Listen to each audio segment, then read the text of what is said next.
the RB19 launching event held last February, Red Bull announced its partnership with Ford as the technical partner in the powertrain department. That means one of the most successful engine suppliers in Formula One history is ready to make a comeback after more than 2 decades. Ford's official return will happen in 2026 with the scheduled regulation changes. Until then, the US-based automobile manufacturer will work closely with the Red Bull powertrain department to develop the engine. This comes as a total surprise, as no one expected that Ford will return to F1 in the near future, as they are focusing on other low-cost options like World Endurance Championship, NASCAR, and Australia Supercars Championship after selling the Jaguar F1 team to Red Bull in 2004. This return is remarkable, as they are going to provide their technical support to the Red Bull team that possesses Ford's DNA. With their long absence in F1, only a few people know about their past glory. This video is dedicated to discussing about Ford's involvement in F1 as an engine supplier. But before we proceed, hit the subscribe button and smash the bell icon for more exciting updates.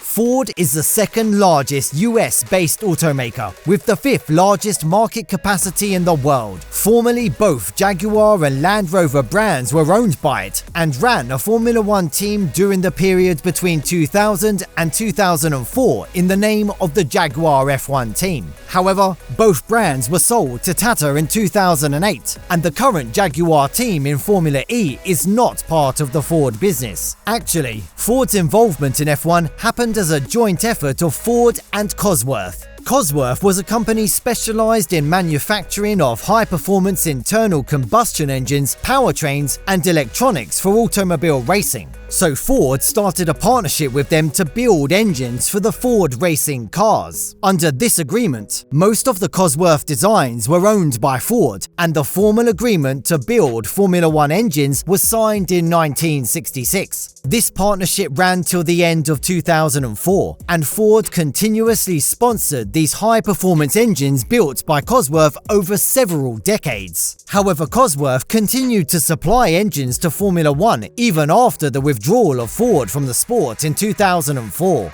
In April 1967, the first Ford engine built by Cosworth was fired with the aim of using them in the same season. This engine was branded as Ford DFV engine and debuted in the 1967 Dutch Grand Prix at Zandvoort. They were able to enjoy huge success in the debut race, as Jim Clark was able to record a victory with his Lotus Ford 49 Challenger. With these Ford DFV engines, the Lotus team was able to achieve the 2nd spot in the constructors' standings and 3rd place in the drivers' standings at the end of the 1967 season. With the success enjoyed by the Lotus team using the new Ford Cosworth engines, many teams demanded Ford to supply engines for them as well.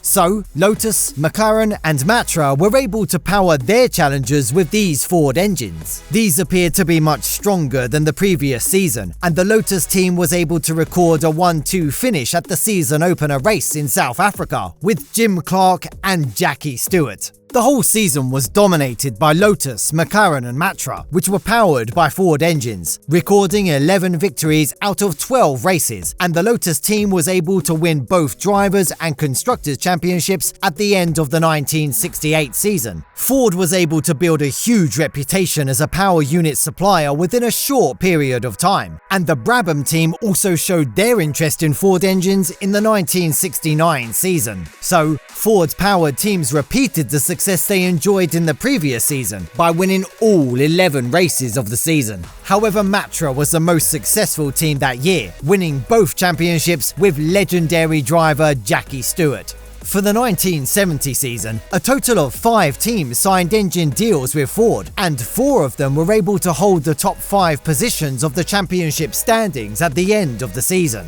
Jackie Stewart won the title again in 1972 with Tyrrell, powered by a Ford DFV.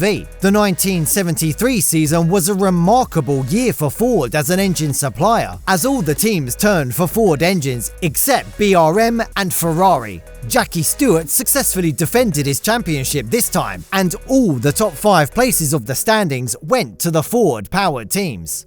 The 1974 championship was won by Emerson Fittipaldi, and in that year, 10 out of all the top 12 teams ran with Ford engines, even though they were the most dominant engine of the 1975 season as well, winning 8 out of the 14 races. Both championships went to Niki Lauda and the Ferrari team, but Ford-powered cars came back strongly the following season, delivering the first and only championship to James Hunt, who drove for McLaren Ford. The 1977 season was somewhat similar to the 1975 season, as Ferrari won both championships despite Ford-powered cars winning 10 out of 16 races. This was due to the distribution of victories between different teams like McLaren, Lotus, Wolf and Shadow not given a clear advantage to any of the Ford-powered teams. But in the following season, Mario Andretti was able to lead the Lotus Ford team to both championships. The 1979 year was not as successful, despite different Ford-powered cars winning 8 out of 15 races.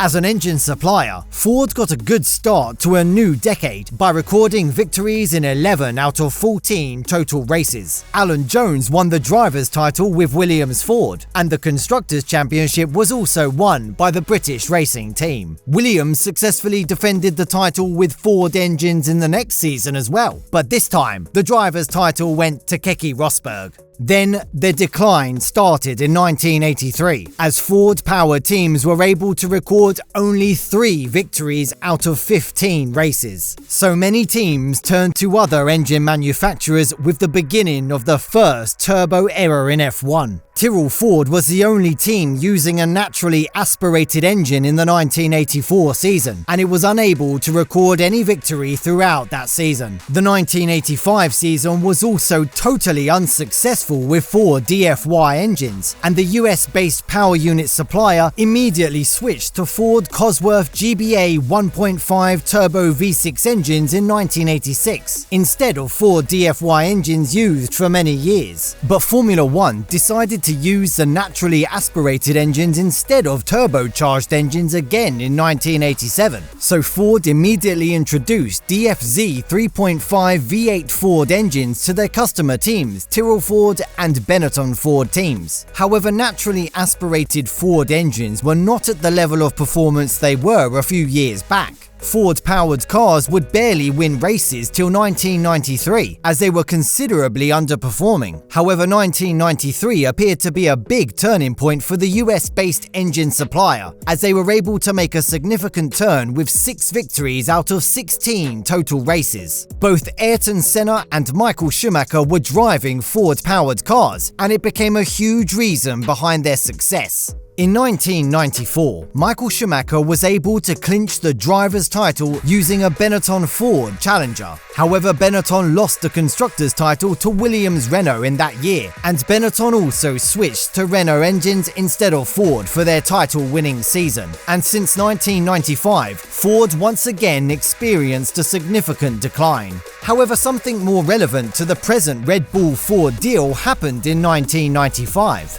Red Bull was sponsoring Sauber team and Ford was their engine supplier, so the team was called Red Bull Sauber Ford team, and this was the first time both brands appeared on the same Formula One car before the deal scheduled for 2026. However, this was no relationship to the present Red Bull team, and they ended as 7th in the constructors' standings. During the period between 1995 and 2000, they powered different midfield teams like Tyrrell, Minardi, Stewart and Forti, without enjoying much success as an engine supplier. Over several decades, Ford's involvement in F1 happened as an engine supplier, and Ford management decided to participate as a constructor under their automobile brand Jaguar. They bought the Stewart F1 team and rebranded it as the Jaguar F1 team for the first season in the new millennium, though it was not a very successful attempt, and they ended up as 9th in the constructors' standings. In 2001, 2002 and 2003 seasons, Jaguar Ford ended up as 8th, 7th and 7th in the constructors' standings respectively, without yielding much success.